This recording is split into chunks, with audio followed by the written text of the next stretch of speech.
actually Anna Nicole Smith. This morning, tragic beauty. Anna Nicole Smith died. Anna Nicole Smith has died. Anna, one more time. She might have been one of the most famous faces in the world. Shooting for guests makes Anna Nicole Smith a star. Ba, ba, ba, boom. Wow. She was ridiculed, but there's a whole story the public doesn't know. People have a perception that she was this dumb blonde. She wasn't. I'm fine, I'm well, I'm here. Every single thing I touch has a story to it. She snagged a very rich man who was near death. One of the world's richest men. Anna never gave about money. She loved Mr. Marshall tremendously. He left her nothing. Zero.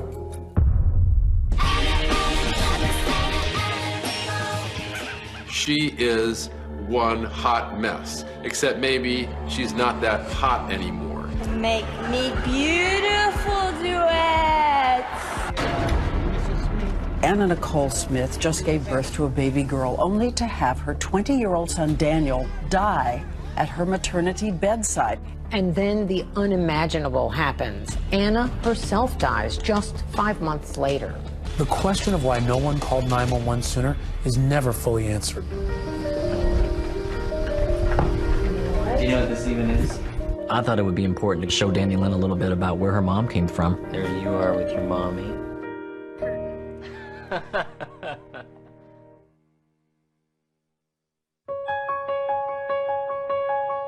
She wanted a little girl to treat like a little princess, to dress up. I think she wanted somebody that she could raise as her own and maybe get back what she didn't have. She had this trunk at the edge of her bed, and she would pull it out, and everything was for a baby girl. She wanted a baby girl. Something she longed for, something she wanted. And Danny Lynn came, and that was her dream. I was so happy for her. I was just so happy for her. But only 5 months later, Anna Nicole was dead. She left behind a man who loved her and a daughter she never got to see grow up. I have a daughter who doesn't have a mom, and I have to paint a picture for Danny Lynn of who her mom was. I do it for Danny Lynn.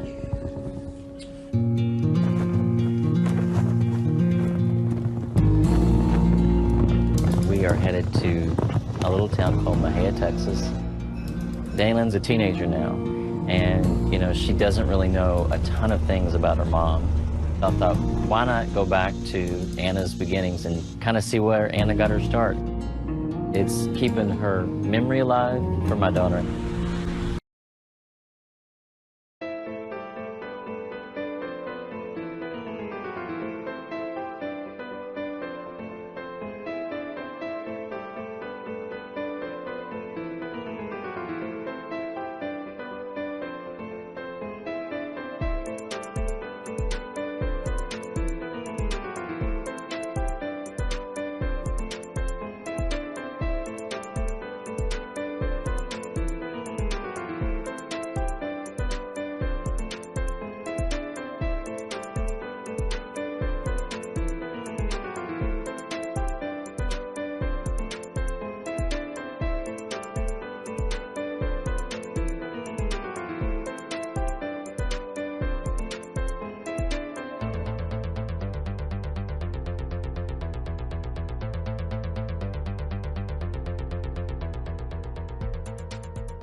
Swear I won't forget this, why do I regret this? In my mind reckless, thoughts are feeling endless. Sitting up I'm breathless, anxiety's infectious. I feel so defenseless, betrayed and embarrassed. I hate being open, I hate being broken. I feel like an ocean filled up with emotion. Anger ain't a potion, rub it on like lotion. I can feel it soaking, reopen, the scars have awoken. I can't move on till I let go. I feel so lost, never at home. Need to be strong, every breath hold. Cause I can't move on till I let go. I can't move on till I let go. I feel so lost, never at home. Need to be strong, every breath hold. Cause I can't move on till I let go.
Mahia, population 7,459 people. Anna told me she always wanted to get out of there. But I am excited to meet Anna's friend Jo. I'd never met her before. She kind of held the key to a lot of stories that I thought was important for our journey. My name is Jo McLemore. Anna Nicole and I were best friends. So I'm really looking forward to meeting Danny Lynn for the first time. Oh my goodness, can I hug y'all? Yes. Hi, so good to meet you. Nice to meet you too for all this time. Oh my goodness. You are your mommy. You look just like her. When I first met her, that's exactly what I remember, just like that. You're so beautiful. Anna Nicole Smith's birth name was Vicki Lynn Hogan. She lived in Houston with her family, but she did have problems in Houston. Her mom, Virgie, is 16 when she gets married and gives birth to Vicki. The father, Donald Hogan, is soon out of the picture. Vicki Lynn's mother, Virgie, was a deputy sheriff in Houston. She carried herself like a deputy sheriff. She was very stern and forthright and very strict. Vicki's childhood life was tough. She was in an abusive situation.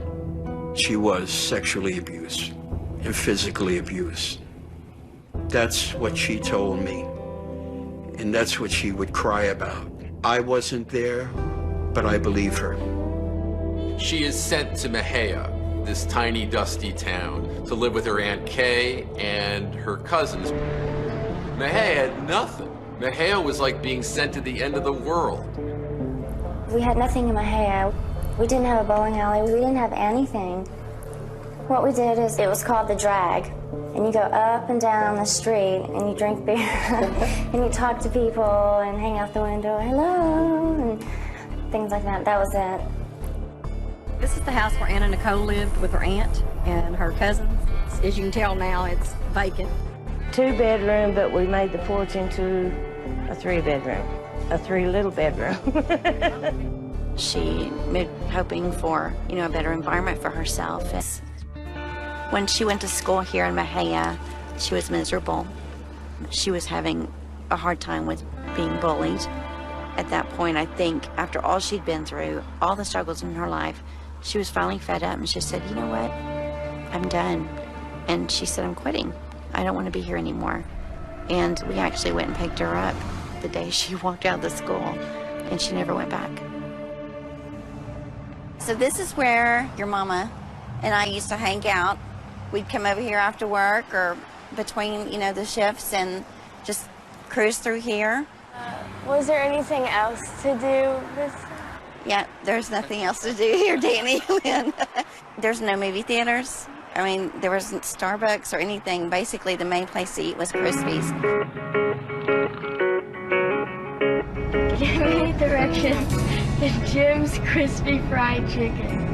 Getting directions to Jim's Crispy Fried Chicken. This is Crispy's.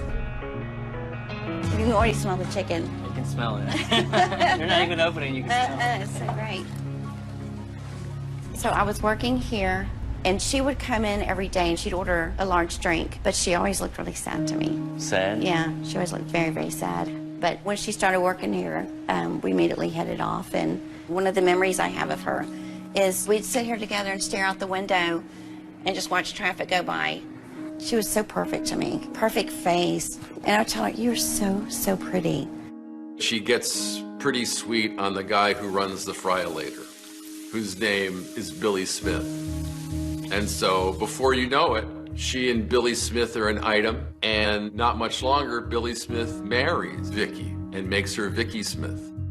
Billy was also a high school dropout, and they were so young. He was 16, she was 17, and then she had her son when she was 18. I thought to myself, I'm so lonely.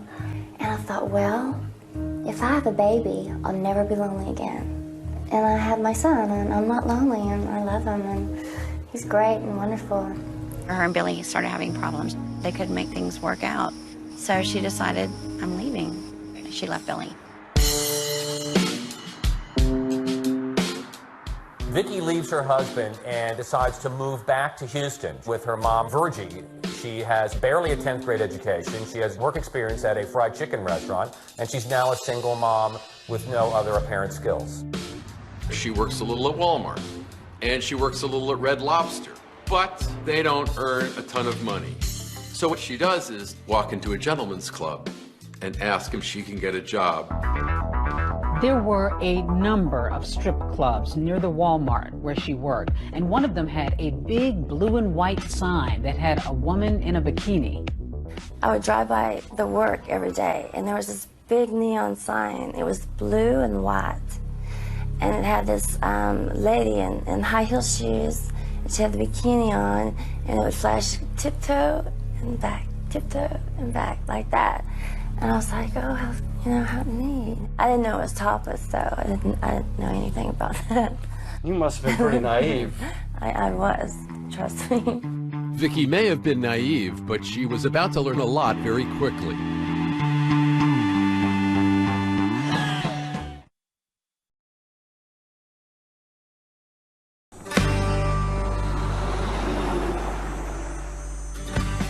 Everything in Texas is bigger and bolder. And there was no place that was wilder and maybe more fun than Houston back in the 80s. It's a port city, and I think port cities are more kind of fluid. People are passing through, and maybe they think they won't be remembered, so they can act out a little more. It was a tawdry place in a lot of ways. The huge, sprawling gentlemen's clubs were founded here. Breast enhancements were developed here. People were always making themselves up here. In 1986, Anna Nicole's name was Vicki Lynn Smith. She had just moved back to Houston with her son, whose father was out of the picture. She needed a way to support herself. She's very uneducated, and she had to get a quick job or a quick fix in order to take care of her son. So she did start dancing initially because that's the only way she had a way to make income.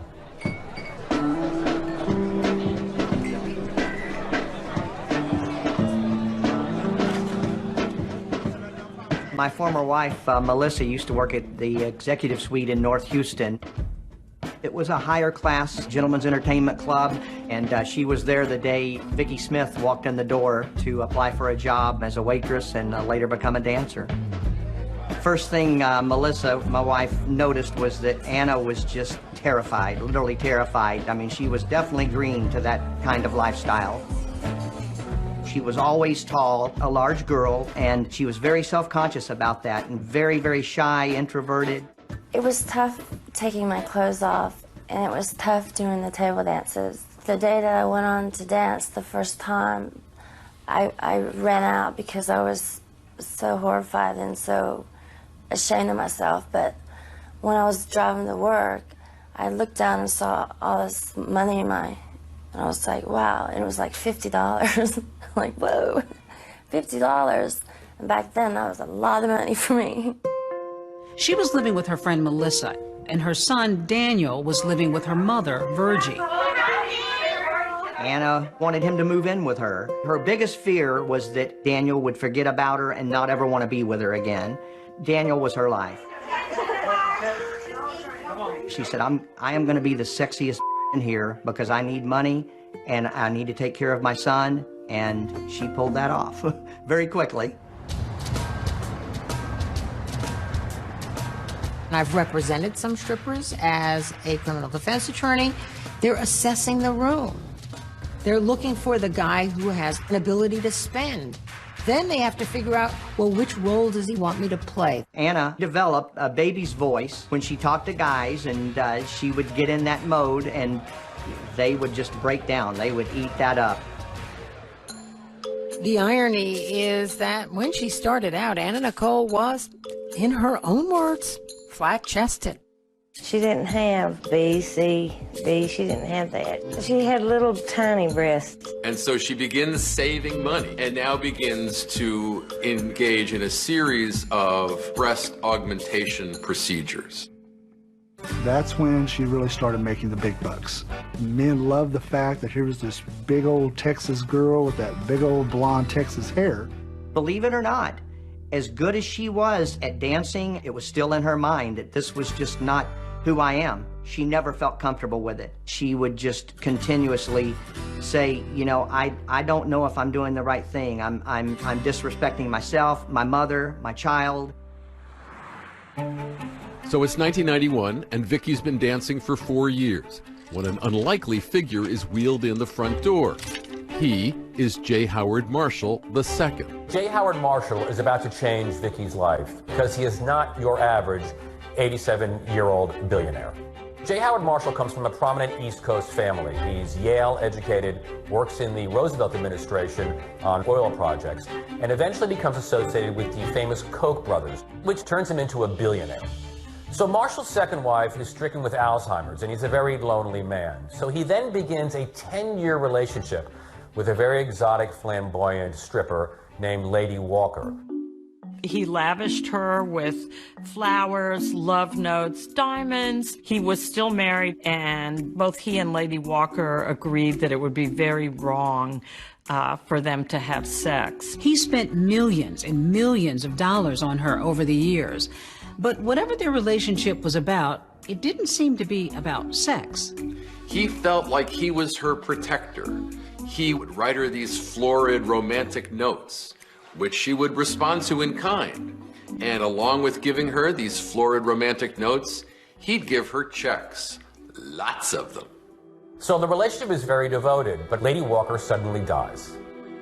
Here was Marshall. He'd lost his wife, who he really did love, to Alzheimer's. He'd lost his paramour, who I think he really did love, who died on the operating table getting a facelift.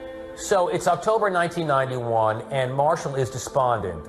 So when he wheels into Gigi's one lunchtime and sees this 24-year-old blonde dancer in front of him, his heart is taken. He had no will to live, and I went over to see him, and he got a little twinkle in his eyes, and he asked me to dance for him, and I did. He was very funny. Really funny. He got very brilliant, very smart. Gosh, he had so many stories. I mean, just, he was an amazing man. He was just really amazing. From the very first time she met Howard, she thought of him as a grandfather figure. And once we met Howard, I mean, you thought the same way. Very likable man, very knowledgeable, very smart. They would phone call every day and talk to each other, and they were so cute on the phone. She would call him Sugar Booger and Sweetheart and all that, and they needed each other in more of a sense than people understood. And so they just took care of each other.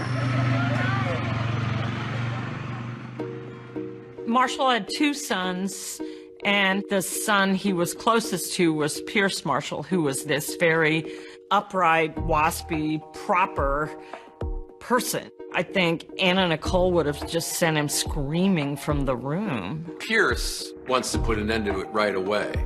But J. Howard Marshall II tells his son Pierce, "She makes me enjoy life again, but out." So within a week of meeting Vicky, Marshall proposes marriage. She says no, because she's determined to make something of herself on her own. So what J. Howard Marshall doesn't know is that Vicky is in love with someone else. And in this case, it's a woman.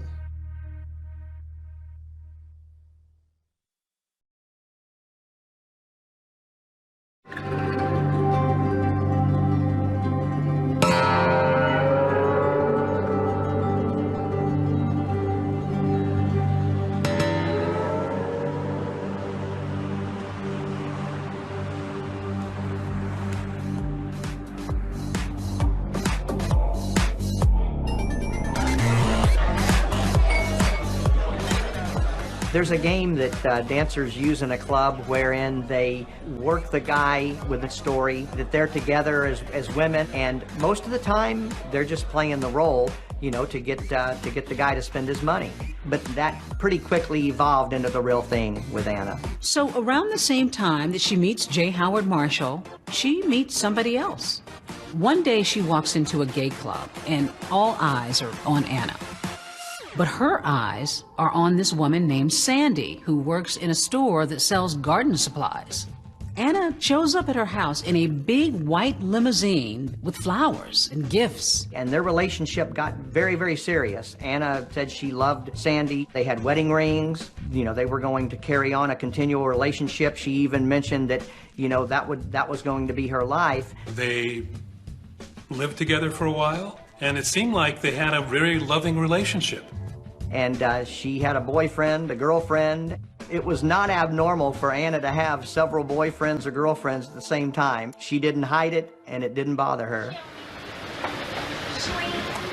She seems to be a woman of considerable appetites. She likes a lot of input.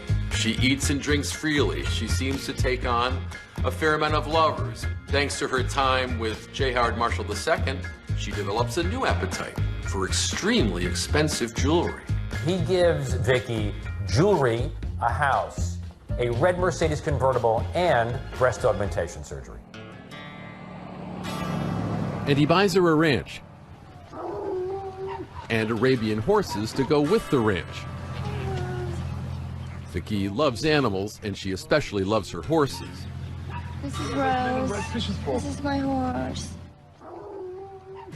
So he takes Vicky to his favorite restaurant, Red Lobster, and there he proposes again. I mean, he's a billionaire, and his favorite restaurant is Red Lobster. And he actually asked her to marry him at the table. And Anna said, no, I'm not going to get married until I'm able to support myself and make it on my own. I'm going to make it on my own. So at the time, even while she's engaged in this kind of elaborate courtship with J. Howard Marshall II, she has a boyfriend, and he takes a few pictures of her and sends them to a photographer, manager, scout for Playboy in the Texas area. She came in, I was quite taken. She looked like an Amazon woman to me. Very, very tall, 5'11", wore 5-inch heels, a spandex dress, this god-awful blue eyeshadow. But underneath all of that, you saw the pretty face. She walked a little clumsy. She walked like a duck. But Anna Nicole Smith was the sweetest girl you would ever want to meet. I mean, you would want her as a sister. Sent the film off. The very next day, Playboy called and they said, this girl's gonna be a playmate. Around 1992, my uncle called me, who lived here, and said, Nikki made Playboy. And I said, what? He said, she made Playboy. And I said, she did not. And I was kind of weirded out. I was proud of her, but I was like, she's up here now, and I'm down here, and she's never gonna... I'm a little person now, I think was what I was feeling. She appears on the cover of Playboy in March of 1992. It is a life-changing event because Paul Marciano, who runs Guess Jeans, sees her photos. Marciano calls Playboy, and a meeting is set up. He came to see me, and I didn't think he liked me at first. So they made up my hair, and they put a dress on me and stuff, and I remember him walking in the trailer. I'll never forget. He walked up in the trailer and his mouth just dropped. He was like, ah. I was like, ooh, I think he likes me now. But Marciano thinks Vicky needs a new name. So together they come up with Anna Nicole Smith. When Anna Nicole Smith first sort of burst on the scene, she didn't look like any model anyone had seen for a long time. She was curvy, she was voluptuous, at a time when models were very, very thin. So much of the beauty that came before that was really about this emphasis on the narrowness of the body that you just couldn't even achieve. Like, I'm like, am I even a person? So when you saw her, it was like, we are really doing something different. You know, you sort of like think about blondes as being this kind of metaphor for female power and female empowerment and the control that we actually have over men. It seems so exciting. Those pictures alone, I think, mesmerized the world.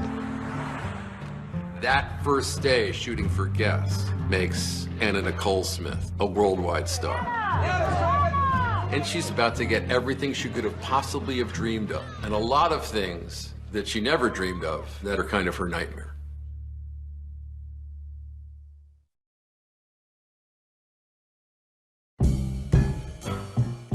The Guess campaign is major. It shows up everywhere. It plays up Anna's glamour and makes her hugely famous. Meanwhile, Playboy continued to put her in the magazine, eventually naming her Playmate of the Year. I worked with her over a year's period of time, and you could see the difference because when she came in, she was just a girl from a fried chicken place, and now she was a big star. So beautiful. She wasn't going to trust anybody. She was just going to perform for you. It was like she was probably back in the strip club. She really had the ability to make you believe that you were very special. She starts modeling overseas. Her billboard ads turn up on Norwegian and Swedish highways. They're so sexy that there are traffic accidents. It got to the point where the parliament in Norway actually had a debate as to whether the billboards featuring Anna Nicole Smith should be taken down because they represented a threat to public safety. Anna Nicole Smith, that name, that face, that figure became a topic of international fascination. And where does someone like Anna Nicole Smith belong? Hollywood.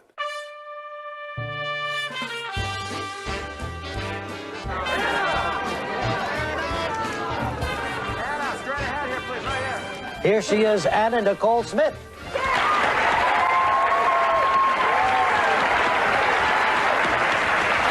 Anna, how are you? I'm Regis. She's signed by William Morris, one of the town's biggest talent agencies. There's a film being made called The Hudsucker Proxy. Anna Nicole Smith winds up in The Hudsucker Proxy as a fashion model named Zaza. Did you have many lines? Well, just one. One line? Yeah, but I got to growl like a cat in heat. What does that sound like? Just give us a little preview of the movie. What does the cat sound like? Something like rare.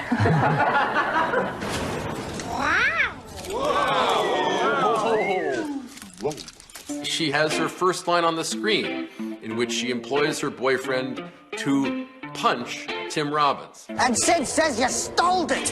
What are you waiting on, Clarence? Pop him one. But Buzz. She makes the rounds on talk shows like the Arsenio Hall Show. You're making the acting transition now. Didn't you just finish a project? I just finished the Hudsucker Proxy, and I'm fixing I'm sorry, say that again? The Hudsucker Yeah, Proxy. I just like to see you say Hudsucker. The first time I met Anna Nicole, there was a sparkle about her. As a journalist, you're trying to stay objective and all those kinds of things, and I have to admit, I just kind of fell in love with her. She is so over the top in her sirenhood. She doesn't just play the girlfriend, she plays like the apotheosis of the va-va-voom girlfriend. And that's what she plays in Naked Gun 33 1/3. What are you doing? I'm just contemplating my next move.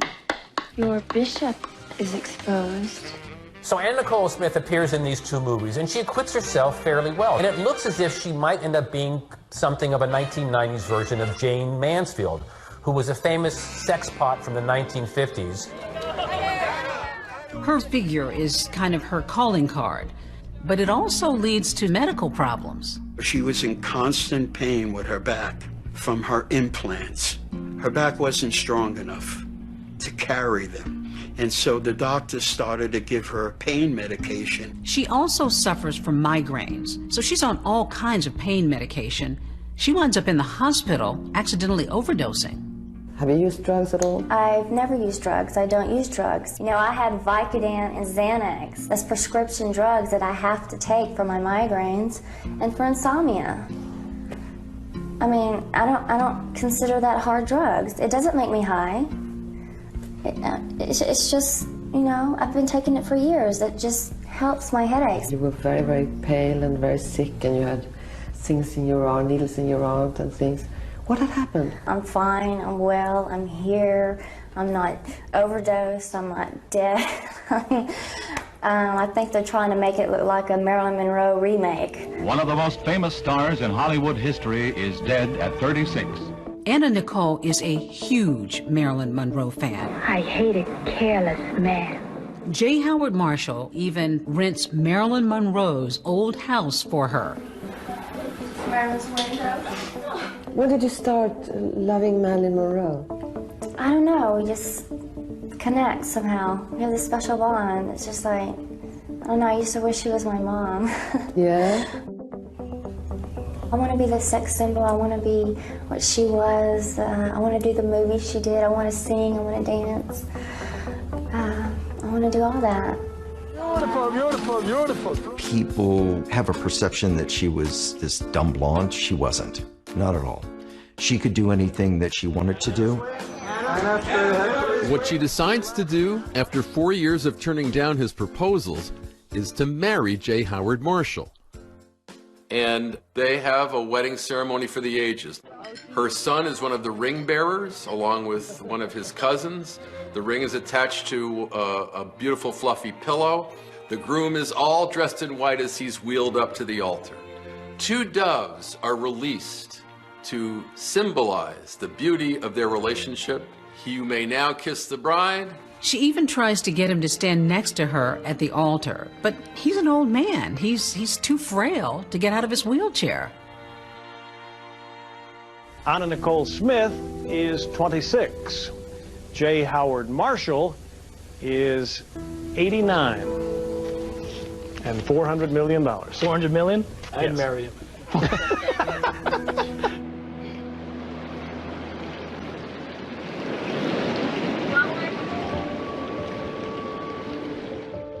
So after they married, they start to think about things that lots of new couples thinking about, which is having children.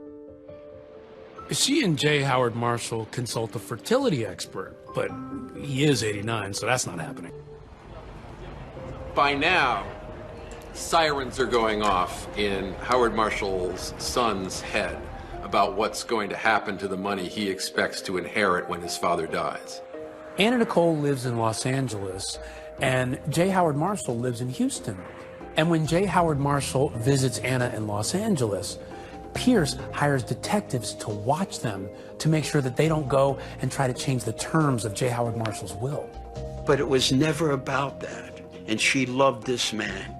She would sit close to him with her legs on the couch over him, and he would laugh.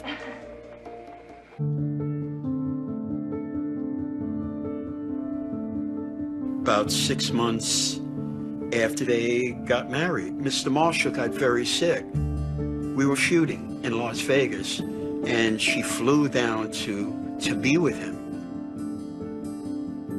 Pierce didn't like Anna Nicole Smith, this young 20-something stripper who's wormed her way into his father's life at the end of it? No way is he going to give her one dime.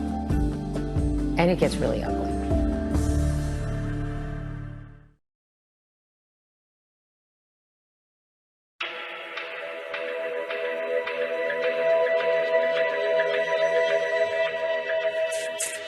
J. Howard Marshall is in the hospital, and his condition is clearly on the decline. And so enter his son Pierce, who'd been given power of attorney. Marshall's caregiver, Betty Morgan, becomes his guardian. And then Anna finds herself cut off financially. And at one point, she was only permitted to see her husband for 30 minutes a visit. The family said that was because of the doctor's instructions, but she was heartbroken. They had armed security guards just standing by the door. And when your husband's got his arms out going like this, lady, love, please don't leave me. And I'm leaving him, and he's like thinking in his head, where's my wife going? The old man really had no control because he was essentially dying. 14 months after their wedding, J. Howard Marshall died. 90-year-old oil man J. Howard Marshall II has been dead for a week, but his remains have yet to be put to rest because of the legal bickering between his widow and his family. When he died, a huge fight ensues over whether we're going to cremate J. Howard Marshall II or whether we're going to bury J. Howard Marshall II.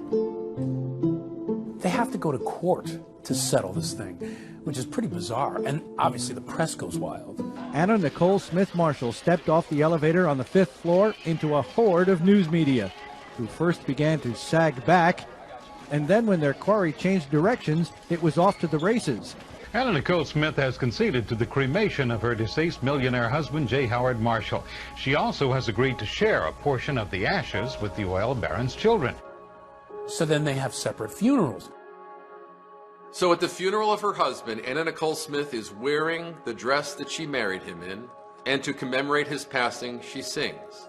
She sings "Wind Beneath My Wings," the Bette Midler hit. The wind beneath my J. Howard Marshall, when he dies, leaves a massive fortune. Estimates range up to $1.6 billion. However, he leaves nothing in his will to his wife, Anna Nicole Smith, or her son, Daniel. He left her nothing. Zero. Zero. Zero.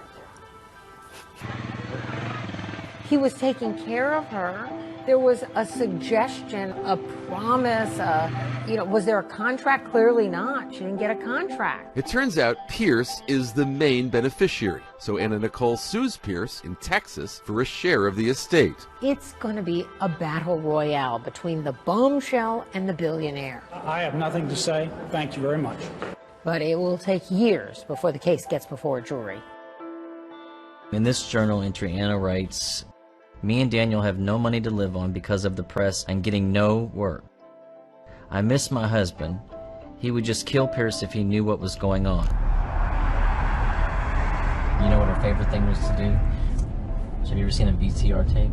Yes. Okay. She'd go up here to this Blockbuster and she would rent movies and she'd just sit in the bed for like the whole weekend and order takeout food. She'd love to just stay in and watch scary movies. And then she'd paint.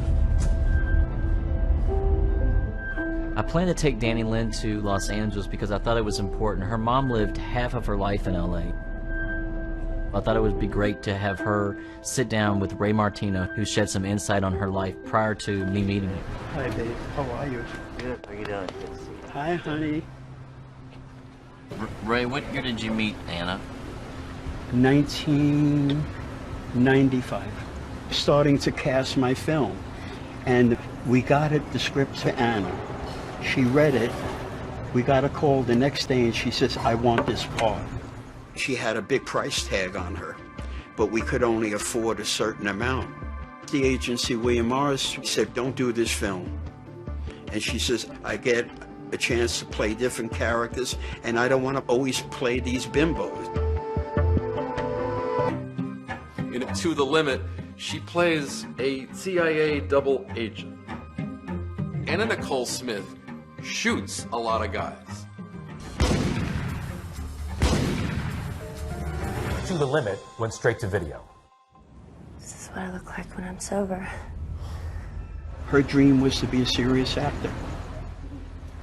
I don't know if I can say the right words, Joe. She was very, very talented, very deep, tremendously emotional. She makes another movie with Ray Martino. It's called Skyscraper, but it's only seen overseas. William Morris and Anna parted ways, and things weren't going well for her. What had appeared to be excellent opportunities started to dry up. She connects with this entertainment lawyer named Howard K. Stern. He soon becomes her confidant and her advisor. Here we go, right here. On top of her career problems, she's also having problems with her implants. I had an apartment in Burbank, and she was in the bedroom, and she started crying, screaming and yelling. And we ran into the bedroom. She had a hand over her breast, and her breast exploded. So I rushed her to the hospital, and she was in terrific pain. She's got migraines, stomach problems, breast implants causing back pains. She's got seizures. She's taking methadone for pain, Klonopin for those seizures. She's taking a lot of medication. I was on prescription pain medication, and I was taking too much, and I went into a coma for that. When I came out of the coma, I couldn't talk and I couldn't walk. It was pretty bad. It was real bad. Can we get through here, please? There aren't many offers and not much money coming in. Anna Nicole declares bankruptcy. The California federal bankruptcy judge finds that Pierce was conspiring with his lawyer and his accountant to cheat Anna out of her portion of the inheritance. Former Playboy playmate Anna Nicole Smith is a multi-million-dollar winner. A Los Angeles federal court awarded Smith almost $450 million of her husband J. Howard Marshall's estate. Ah! She goes from 0 to 447 million. Cha-ching. Now she's a millionaire. Wait, there's another court in another state that could take it all away. But she's about to reinvent herself. Hello, Romeo. Hey, Punkapoo. She says yes to a reality show. And her life is going to get crazier and stranger than ever before. Anna Nicole Smith's wild night at the American Music Awards. It was this surreal moment where Anna Nicole Smith winds up in front of Ruth Bader Ginsburg.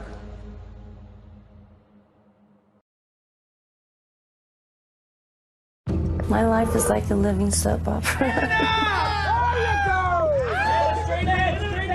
Yes, can we stop the camera, please? Let's give her a moment. As tragic as some of the events were, the cameras never stopped rolling. It was all about the cash register ringing. Her friends say when they talk to her, she's rushed off the phone. Anna had a lot of people in her ear telling her things. She took my hand and she put it over on her stomach. She's pregnant. The next thing I know, she's taken off to the Bahamas. It's catnip for all the tabloids. Who is the daddy? I'm having a baby. It was almost like another episode of her reality show. She just started to cave in. I just started screaming her name. I asked her, I said, baby girl, if you got anything in you, please come back. Her death was this huge story. I mean, huge. I haven't been to this storage in years, to be honest. Daylin has no idea that she's gonna see these things.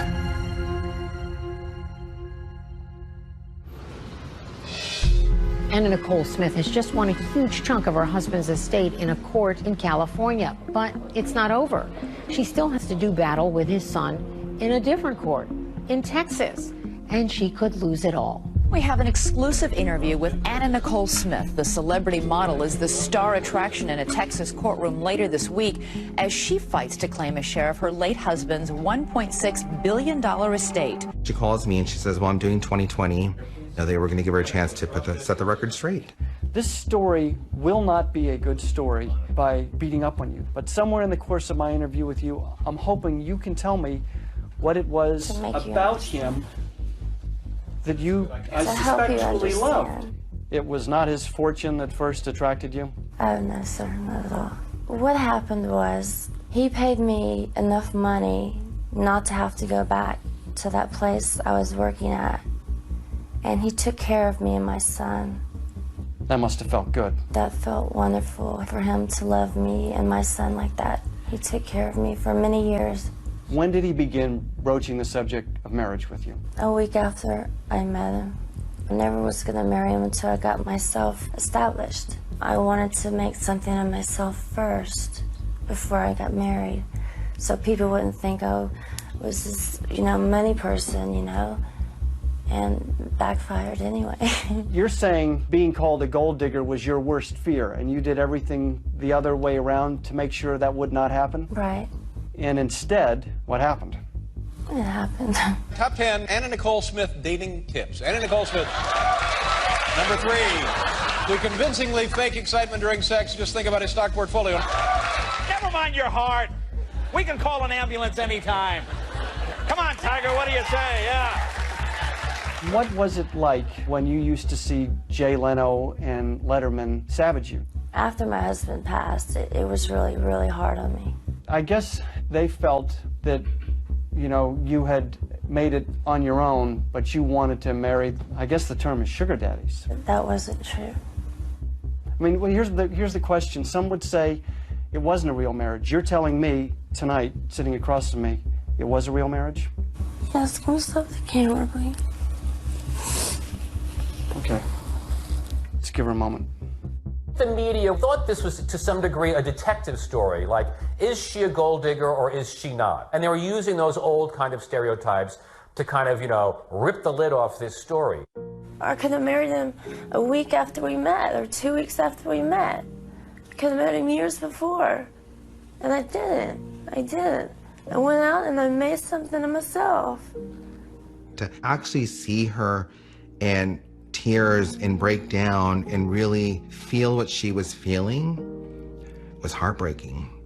It's been 5 years now since he's passed away. Are you able to get on with your life at all, or looks to me like you're still...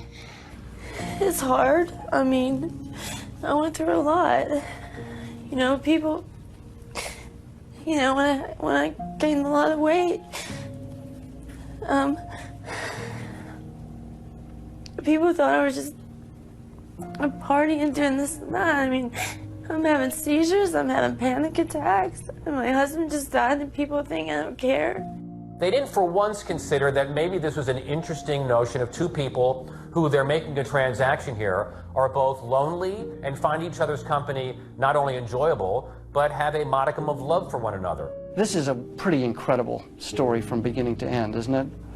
It surely is. And it's your life. My life is like a living soap opera. Former Playboy playmate Anna Nicole Smith came to court prepared. Armed with photos of her dead husband, she took the stand ready to fight. When Anna Nicole Smith walked into the trial, the odds were in her favor. There was so much money. Why not give her a little? And I don't want to call names. I'm not going to call Miss Marshall a gold digger. I truly am not. How you decide what she is and what she did and why should be based on evidence. So Pierce's lawyer is Rusty Hardin. He has a reputation for being a great trial lawyer. She will not be a poor little girl from Mahia, Texas, when the trial's over. He would have been about 86 years old at that time. What attracted you to him? I felt really bad for him. I felt sorry for him. Are you the kind of person who takes in stray animals? If I seen one, I probably would, yes, sir. Okay. He may be folksy, but he's also sharp as a tack, and he knows how to cross-examine a witness. The letter from Pierce Marshall to you about your bills, do you remember that letter? Yes, sir. And do you remember that he asked you to look at the date? And the date on that letter was February the 5th, as I recall, was it not? Can I see the letter again? Yes, ma'am. Is it still up there? Really bad with dates. That's okay. I don't want to get in trouble. He wants to get her frustrated. So if she doesn't know dates, he's going to ask her about dates over and over again. Well, ma'am, that was in September, wasn't it? I'm bad at dates, I'm guessing. Was it before or after your depositions in May of 1995? I don't know the dates, Rusty. Isn't it true that you don't even know when you last saw your husband before he died? Yes, Rusty, I am bad with dates. The more he can draw out of her, the more he can get her frustrated, flummoxed. That only benefits him and his client. Are you telling me that the last time you saw your husband, you don't even remember how you got to Houston? Rusty, on an airplane. Her demeanor in the jury box was not the best. Have you been taking new acting lessons? Screw you, Rusty. She was in over her head.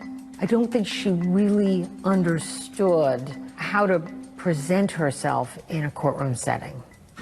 By the end of the 5 days or so, she'd gone from walking into the courtroom with the jury pretty much on her side to having lost them. The jury in Houston says former Playboy playmate Anna Nicole Smith is not entitled to one red cent from her late husband's multi-million-dollar estate.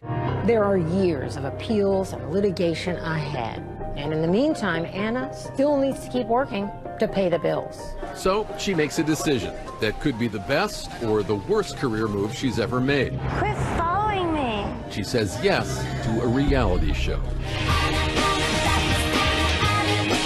You're so outrageous.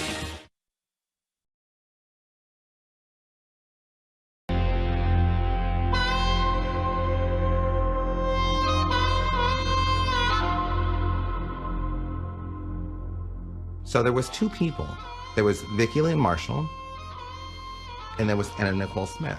I, myself, very fortunate to get to have met and gotten to know Vicki Lynn, but at the same time, see Anna Nicole in action. So it didn't matter if you had a cell phone, a Polaroid camera, any kind of camera, you just yelled at her name, Anna Nicole. When she turned around, it was on the spot. You saw Anna Nicole, it's like, wow. Anna, look at me!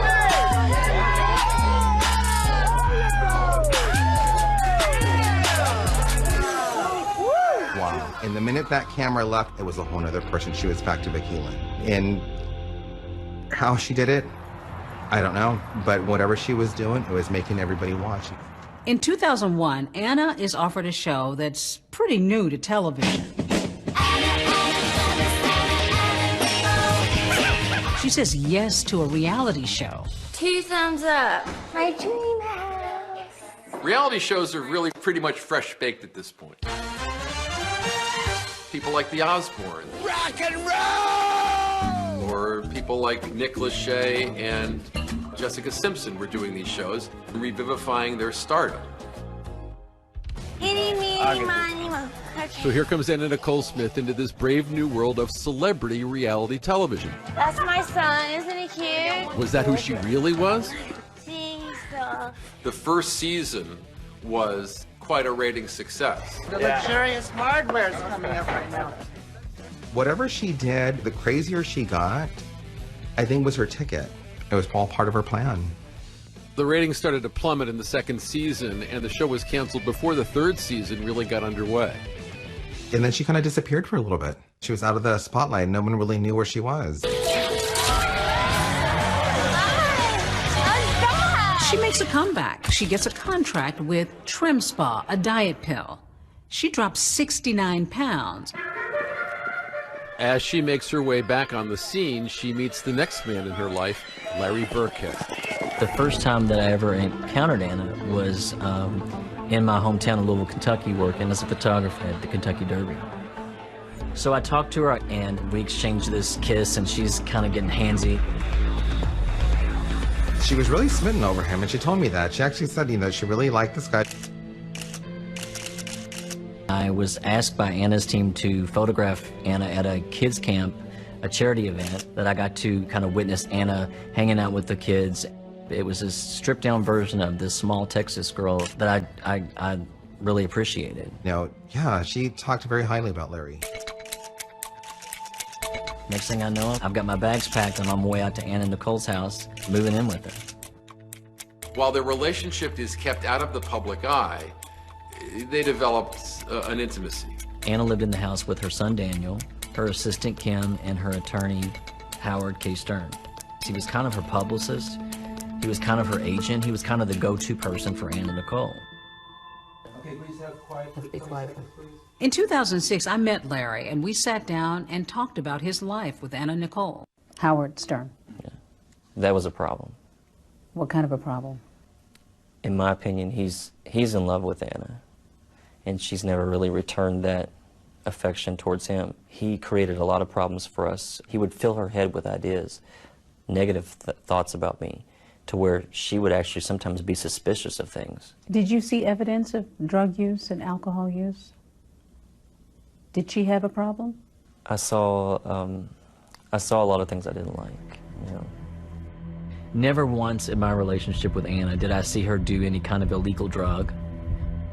Now, I will say that she sometimes did not take the medication as she was prescribed the medication. Or then she might say, I skipped a day, so I might take 2 today. The night before the American Music Awards was the first time I ever saw Anna have a seizure. I was up with her all night. The next day, I just thought she should cancel it. Then everybody saw what happened next. I was honored to be on our next performer's new video. And if I ever record an album, I want this guy to produce make me beautiful duets. First thing you see in the headlines was Anna Nicole on drugs, Anna Nicole on this. I mean, that was what came out of that. Anna Nicole Smith's wild night at the American Music Awards. She's just getting over the crazy pox. What the hell are they putting in that trim spa? We hope she has some people around who care about her and take care of her. In the midst of all this strange and bad press comes the announcement that her longtime court battle for her elderly husband's estate is going to the Supreme Court. It was this surreal moment where Anna Nicole Smith, you know, the buxom Playboy pinup girl, winds up in front of Ruth Bader Ginsburg. This case concerns the claim of petitioner Vicki Lynn Marshall to share in the large fortune of her deceased husband, J. Howard Marshall. Ruth Bader Ginsburg writes the opinion, and the Supreme Court decides that Anna Nicole Smith can pursue her claims in the lower courts. There was no end to her court battles. She was in litigation continuously for 11 years. It was affecting her tremendously, ruining her mental health and her physical health.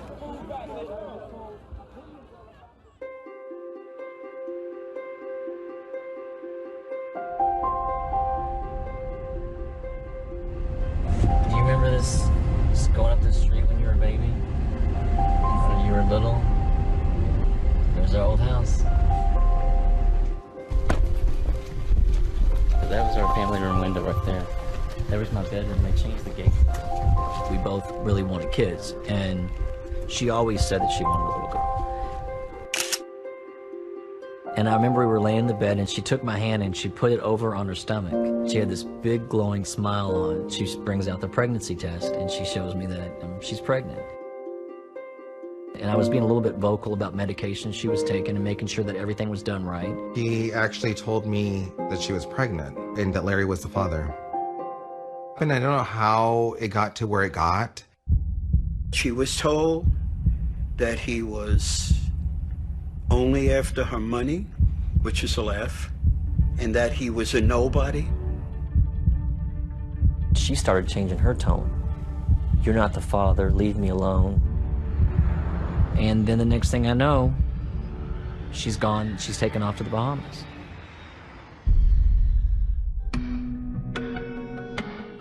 True tragedy. Anna Nicole Smith just gave birth to a baby girl, only to have her 20-year-old son Daniel die at her maternity bedside. It's an unimaginable turn of events. It was almost like another episode of a reality show. How does this happen?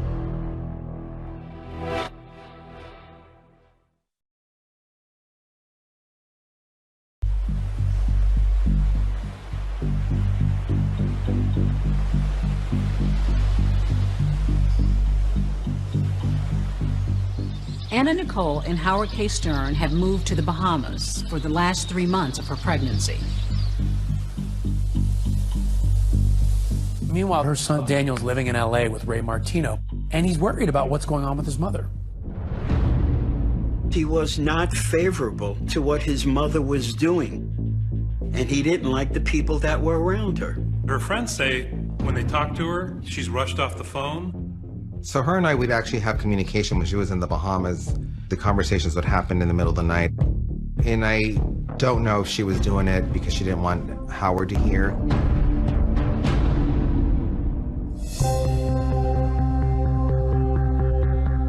September 7th, 2006 is a huge day in the life of Anna Nicole Smith because that's the day that she gives birth to her daughter. And at her side is Howard K. Stern. He is filming everything that's happening. Entertainment Tonight buys that video for an undisclosed sum. Anna Nicole Smith gives birth right here tonight before your very eyes. I'm having a baby. Daniel flies down to meet up with his mom and baby sister in the hospital room where Anna is recovering from a C-section. On the night of September 9th, Daniel sleeps over in her hospital room in the Bahamas. He's sitting up in a chair that's across from her hospital bed. Howard K. Stern's in the room. He's in another bed. At 6:20 in the morning, the nurse sees Daniel tending to his mother. Around 9:30 in the morning, Anna Nicole wakes up. She sees Daniel sleeping by her side. She tries to wake him up, but he doesn't respond. She tries again, but his skin is cold. She realizes he's not breathing. So now she's terrified. She calls out to the medical staff, and they rush in, but it's too late. Daniel's already dead. The body of Smith's 20-year-old son, Daniel Smith, was found just 3 days after Anna Nicole gave birth to a baby girl in the Bahamas. Around 7 o'clock LA time, I get a call from Anna screaming and crying on the phone. Daniel's dead. As tragic as some of the events were, the cameras never stopped rolling. It was all about the cash register ringing. Just days after Daniel's shocking death, In Touch magazine buys the photograph of Daniel meeting his baby sister for a reported $400,000. This was now both a family tragedy and a crime investigation. The chief inspector in the Bahamas coroner's office is calling the death of Anna Nicole Smith's son suspicious. How can you die in a hospital bed with nobody noticing? How can that have happened when a few hours earlier you were fine? The cause of death of Daniel Smith still remains unclear. Finally, the official results come back, and it showed that Daniel died of a lethal combination of Lexapro, Zoloft, and methadone. Daniel actually had a prescription for Lexapro, and he was taking Zoloft because he was anxious about his flight. But nobody knows where he got the methadone. Anna's been on methadone for years. So, did he take it secretly? To this day, no one knows how he got that methadone. So in the wake of this nightmare, there still remains an open question as to who the biological father of Anna Nicole Smith's daughter is. Howard K. Stern's name is on the birth certificate, so Anna Nicole and Howard decide to go to Larry King, because if you're announcing who the father of your baby is, where else are you going to go? Anna and I have been in a relationship, and we love each other, and it's been going on for a very long time. So you are the father? Yes, sir. I actually had to file a paternity suit. I was like, this is the last thing that I want to do. She's just lost her son. Daniel is buried in the Bahamas, and his mother is devastated. For whatever reason, she blamed herself for Daniel dying. It broke her heart when he died. And I think that was the final straw for Anna Nicole.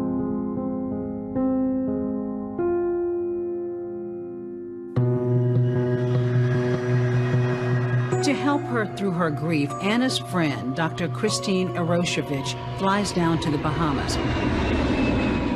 She happens to be a psychiatrist who has the authority to write prescriptions. And she writes a lot of prescriptions. Dr. Eroshevich writes Anna a new prescription to help her sleep at night. Anna's new drug of choice is chlorohydrate. But Anna, instead of taking the prescribed dose, she would sometimes just pick up the bottle and chug it. This new drug of choice was extremely dangerous, and Anna Nicole Smith didn't know how dangerous it was.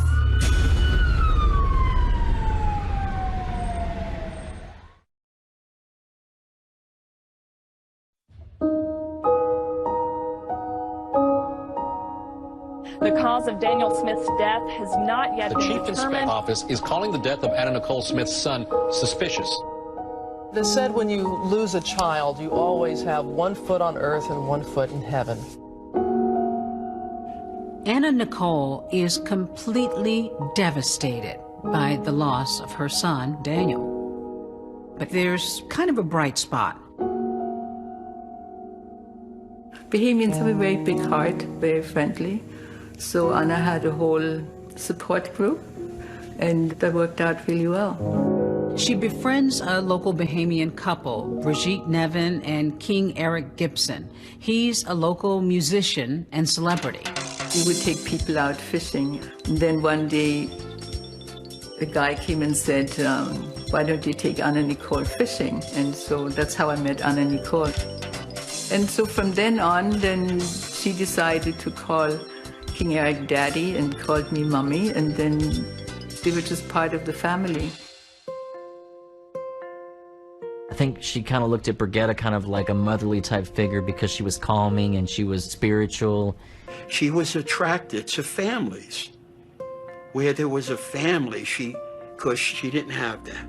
Anna adores this couple, and she loves being on the open sea, far away from the paparazzi. She just loved to be on the boat. She was totally different. She was just like being free.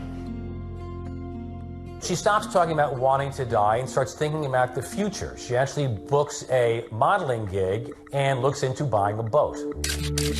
Howard finds a boat for them to buy in Florida, so he and Anna go to pick it up. Their friends Bridget and King Eric will help them drive it back to the Bahamas.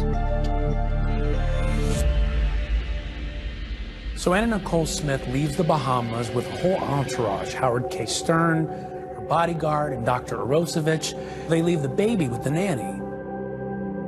Before she leaves the Bahamas, Anna gets a shot of HGH and B12 on her left side. She's been doing this for a while to maintain her weight. On the plane, her left side starts to hurt. By the time she gets to the hotel, she's starting to feel really sick. She has a fever of 105. 105 fever for an adult is deadly. Everyone in the entourage, they're all telling her she should go to the hospital. And Anna says no, she's not going to the hospital. And here's the thing, they actually listened to her. The fact that someone didn't take her to the hospital was really no surprise to me because she was scared the press would find out she was there. And then it would turn into some big headline that she didn't want any of that. Over the next 3 days, Anna is pretty sick. She's not eating, she's sleeping a lot. And the people with her are starting to notice some strange smell coming from her. It showed me that, that the side of her body was infected. It looked infected. It was different colors and it was swollen. On the third day, Howard finds her in a confused state, sitting in the empty bathtub. That night, Dr. Arosevich tells Anna she's got to get back to LA, but Anna doesn't want her to go. He was begging her to stay. She was saying that she didn't know she could make it. The morning of February 8th, Anna Nicole is very weak. At around noon, Howard K. Stern decides he's going to keep his appointment to see the boat, even though Anna's too sick to go with him. Taz and Brigitte stays with her. After about an hour, Taz goes in where Anna Nicole is. She calls her husband, Big Mo, Anna's bodyguard. Well, Brigitte hears this conversation, and she's excited. She thinks her friend is finally awake and they can visit. I walked over and I realized there was something wrong with Anna. She looked like she was sleeping, but I realized that she wasn't breathing. There was no chest movement, and then it all exploded. So Bridget tells Taz to call 911. What happens next is unbelievable. Taz doesn't call 911, she calls Mo. Mo doesn't call 911, he calls Howard. And Howard doesn't call 911. 38 minutes go by before anyone calls 911. All the while, Taz is desperately trying to resuscitate Anna. Finally, Mo arrives at the hotel, and once he gets there, he calls 911. Hello, it's Myra. Hi, this is Seminole Police. If you can please respond to the Hard Rock, room 607. It's going to be a reference to a white female. She's not breathing and she's not responsive. She's actually Anna Nicole Smith. We arrived on scene and the paramedics went to work on the subject, and I tried to find out what exactly happened prior to her being found unconscious. And then Howard shows up, and Howard went into just a total frenzy. He was pacing. He told me he was calling a doctor in California. Howard is calling Dr. Oroshovich, who confirms that Anna was on 10 different medications, all of which Oroshovich prescribed, and some were not written in Anna's name. Meanwhile, the paramedics are still working on Anna. I just started screaming her name. I asked her, I said, baby girl, if you got anything in you, please come back. Danny Lynn needs you. I said, forget it, I need you. We all need you. And I could feel her energy like giving me a hug. And then she was gone, and I knew she wouldn't be back. After we had done everything we could there, we transported her to Memorial Regional Hospital. When the ambulance gets to Memorial Regional Hospital, there is a full-on media blitz, cameras rolling everywhere. We are waiting to hear some word during a press conference. We're told that press conference might not happen. It was quite a scene. My guys were being filmed as they were taking the subject out of the rescue truck and wheeling her into the emergency room. At 2:49 this afternoon, we were advised by hospital personnel that Anna Nicole Smith had died. Anna Nicole Smith is pronounced dead at 2:49 p.m. It's just confirmed that Anna Nicole Smith has died. She collapsed at a Florida hotel. She was 39 years old. It takes months before the police investigation is finished. The question of why no one called 911 sooner is never fully answered. And when the autopsy is released, it is shocking.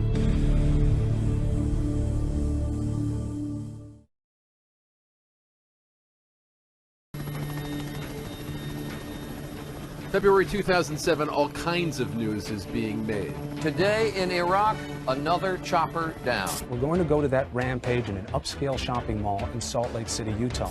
And even with all that going on, so many people are talking about Anna Nicole Smith. All we really know about Anna Nicole's death at this point is that she died alone. I was covering Anna Nicole Smith for ABC News, and it was a zoo. She was unconscious, unresponsive, according to... Certainly all the tabloids, the tabloid TV shows, the news magazines were on top of it. The Anna Nicole Smith story continues. Once again, Jim Avila. The place where Anna Nicole Smith's candle would finally burn out. Every channel, no matter what channel I turned, no matter where I went to, was on the news. I looked at the TV. I think that's when it hit me. The person that was on the TV is the person that was in all the photographs. The autopsy results point to an accidental overdose of prescription drugs. She had 9 drugs in her system at therapeutic levels. She also had a stomach bug and an abscess from where she got the shot of B12 and HGH. It also showed a diagnosis of Hashimoto's disease. That's an autoimmune disease that affects the thyroid. The symptoms are weight gain, fatigue, and depression. All of the things that she'd been struggling with all her life had a diagnosis, but she'd never received it in life. Now it is a battle over her body. There's basically a fight about Anna Nicole and where to bury her. Her mother, Virgie, wants her buried in Texas, and Howard K. Stern wants her buried in the Bahamas. As the key players face off in court for the first time. There are a staggering 14 attorneys present. The court proceedings about where she should be buried are televised. No circus here, my friend. There's no circus here. Don't get slippery with me. Don't get cute. The court decides that Anna's going to be buried next to her son in the Bahamas. I want them to be together. I have never seen a judge cry on the stand like that. The battle over Anna Nicole Smith's final resting place is finally over, clearing the way for her funeral. It was emotional. I tried to put the paternity stuff aside. Meanwhile, there's still a battle going on over who the father is of Anna Nicole's baby. The estate of Howard Marshall is still pending. If that is successful, this child is going to get tens of millions of dollars. And who that father is now of a whole lot greater importance and a lot more potential payoff. There are the final four who claim to be Danny Lynn's daddy. There's Howard K. Stern. There's Larry Burkhead. There's the ex-boyfriend, Mark Haddon, who claimed he gave Anna frozen sperm.